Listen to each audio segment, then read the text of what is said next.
Scootaloo checked her watch. Only a few minutes left. She sighed and leaned back against the entrance to Ponyville Cemetery, waiting for her friend to return. Scootaloo could remember when it used to be daily, then weekly. Only after they started high school did it start to become a once-a-month visit, and according to her friend's shrink, it was a sign of finally moving on. Scootaloo personally thought that it happened a while ago, but she wasn't an expert on such things. "Thanks for waiting again," said a voice as the gates closed behind her. Scootaloo turned to her left and saw Silverspoon with a small smile on her face. The former bully had removed her trademark glasses years ago and replaced them with contacts, and let her braid lengthen until it was as long as Applejack's. Other than that, she looked almost exactly the same as she did when she was a filly. Scootaloo herself had grown up over the years. To no pony's surprise, she had styled her mane like Rainbow Dash, got her ear pierced, and always wore Dash's old weather patrol goggles around her neck. They'd been a gift for her 13th birthday, around the time Dash finally graduated from reserves to acting member of the Wonderbolts. It was also to help Scootaloo deal with the unfortunate reality that had been revealed to her 2 months earlier. A serious late growth spurt had made her one of the tallest mares of her age, yet she still had underdeveloped wings that were smaller than the average Pegasus. An expert told Scootaloo the news she had been dreading to hear for years. She was never going to fly like a normal Pegasus. She could hover for a bit or do bursts of short flight, like the first time she flew to save Silverspoon, but anything more strenuous than that was considered too risky. It hurt her to see her dreams of being a great flyer like Rainbow Dash crumble, and it put her in a deep state of depression. But her father, her stepmother, and all her friends were there for her when they could be. Thankfully, she soon got her cutie mark, a skateboard with wings, and it was right as rain afterwards. I can't believe it took me that long to find it, and it was so obvious, even more so than Sweetie Bells and Apple Blooms.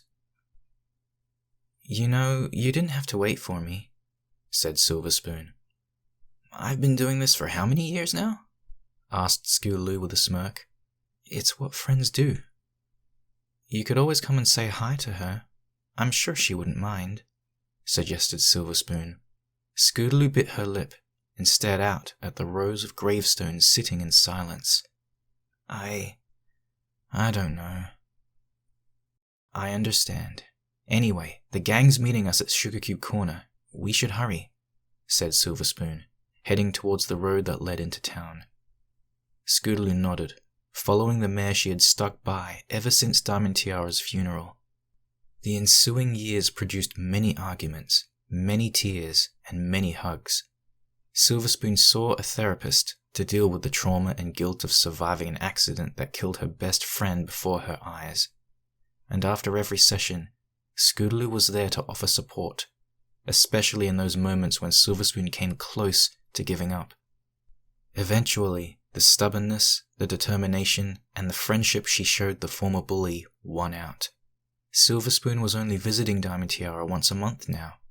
She was president of their high school in Canterlot, and she had received a promising scholarship to a college in Baltimore.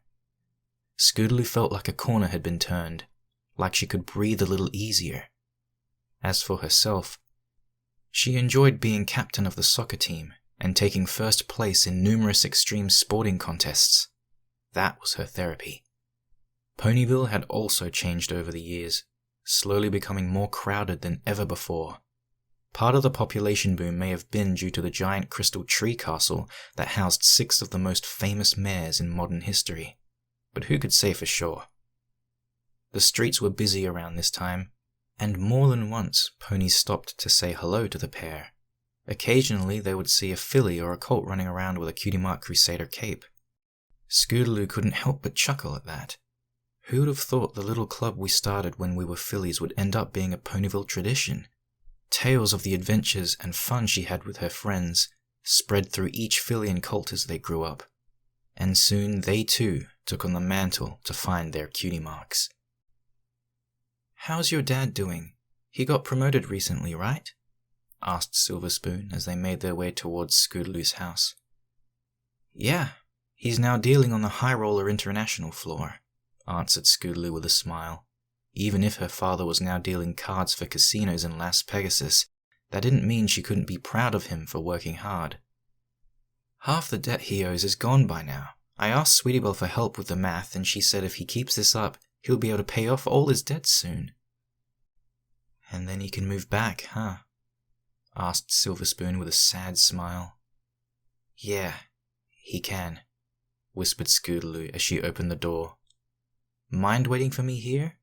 I'm just going to tell Mom that I'm hanging out with you and the girls today. No problem, said Silver Spoon, sitting down on her haunches as Scootaloo went inside.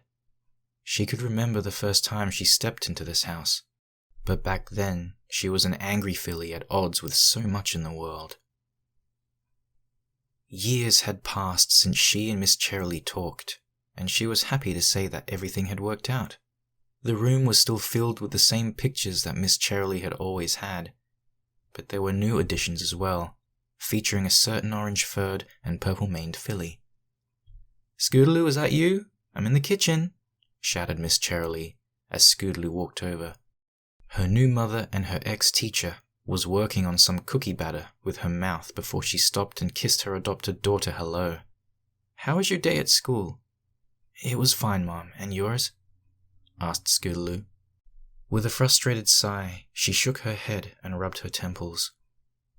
Appleburst's newest prank was a headache all on its own. The little brat put cherry bombs into the toilets and flooded half the school when they went off. Honestly, he's the son of an element of harmony and a wonderbolt. He should have better behavior than this. I don't even know where he got those bombs anyway. Who knows? Lied Scootaloo, who made a reminder to hoof bump Appleburst when she got a chance. Anyway, I'm heading to Sugarcube Corner to hang out with my friends. I'll be back in time for dinner.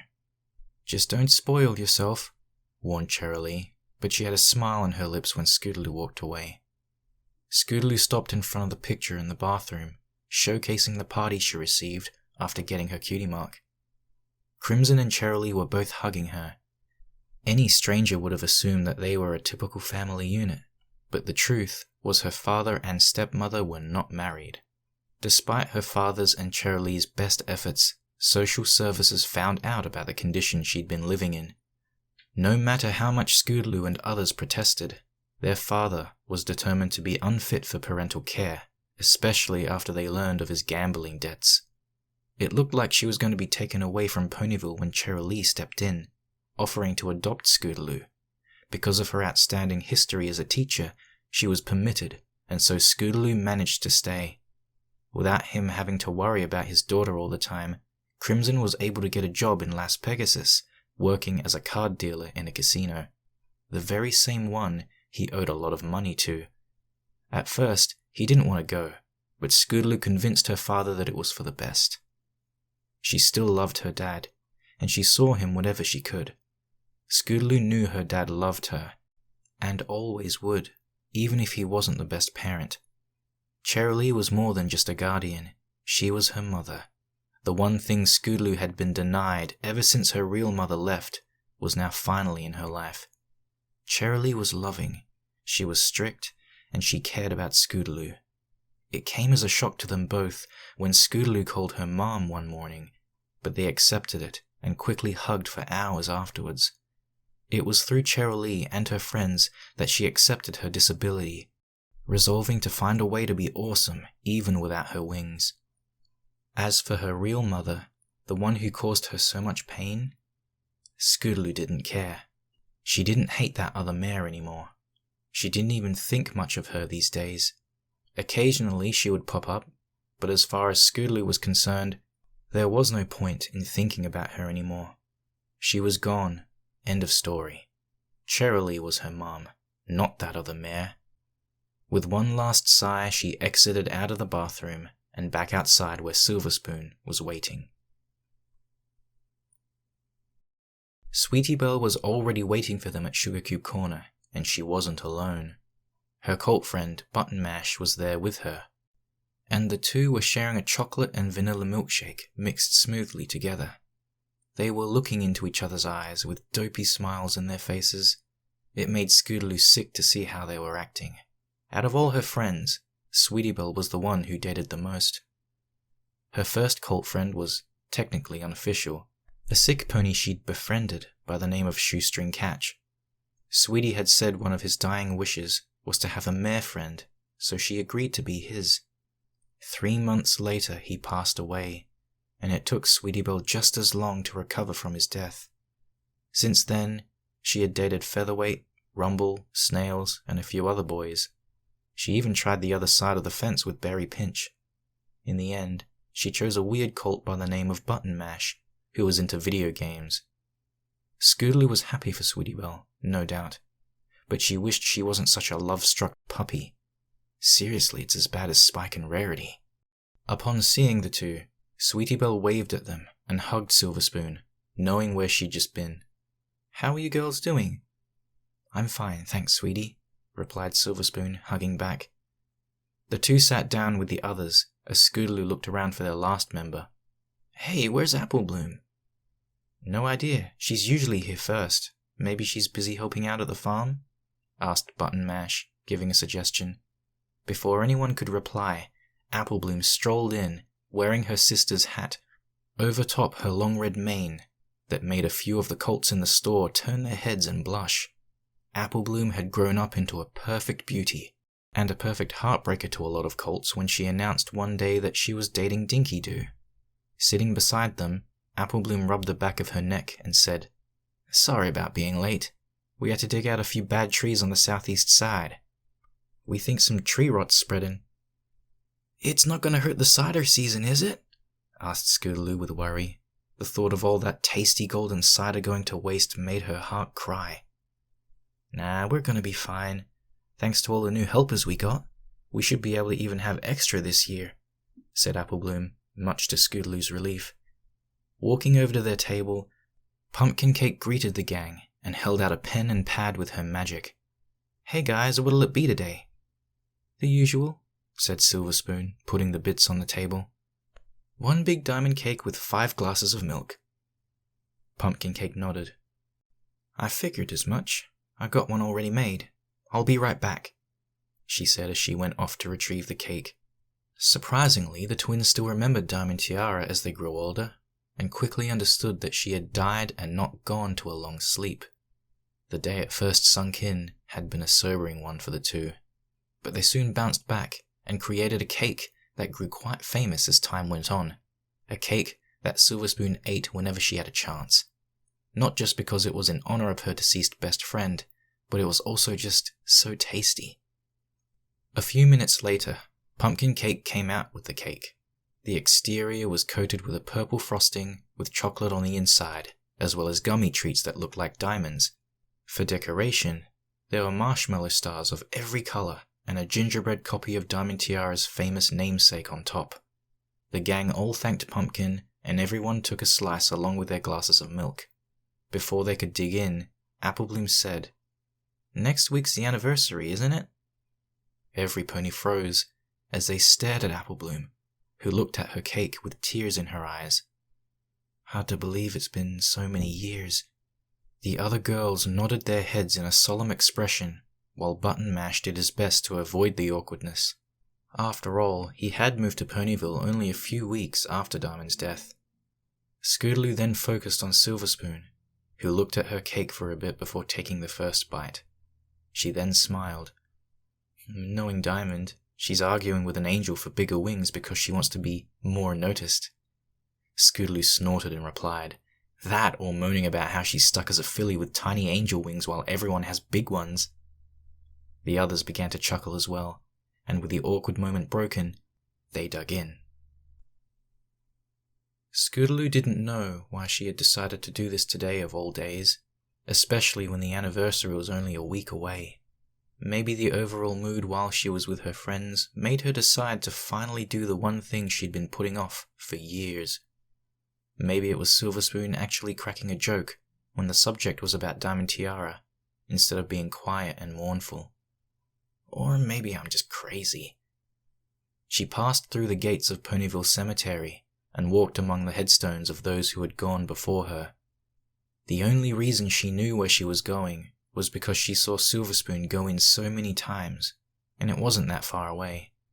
When she stopped, she stood before 4 lined gravestones. The 2 rightmost ones displayed the names of a mother and son who tragically died in an accident. Diamond Tiara was immediately next to them. The headstone at the far left was the most recent, a pony having passed away only 2 years ago.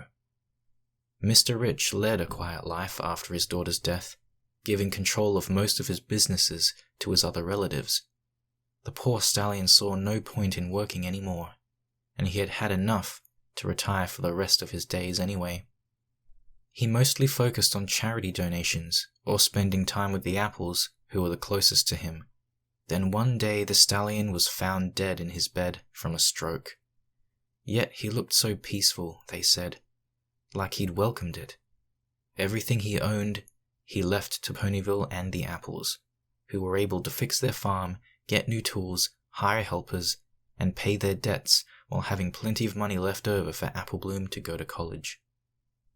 Scootaloo had been there for the funeral to support Applebloom, who wept for her uncle's death.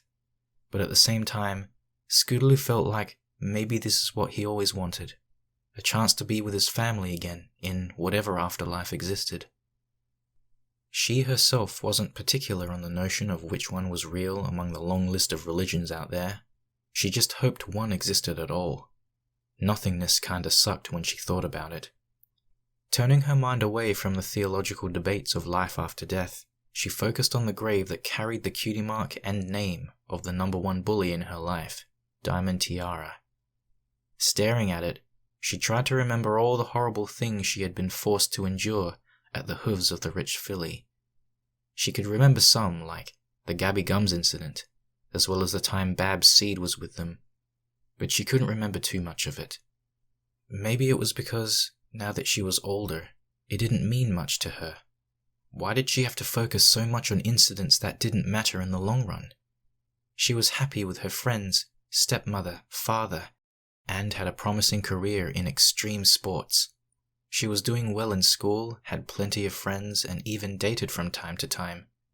Back then it seemed as though everything she did as a filly carried so much impact. Now that she was grown up, it didn't compare to all the important things going on in her life now. Maybe 10 years from now she'd look back to her current life and say something similar.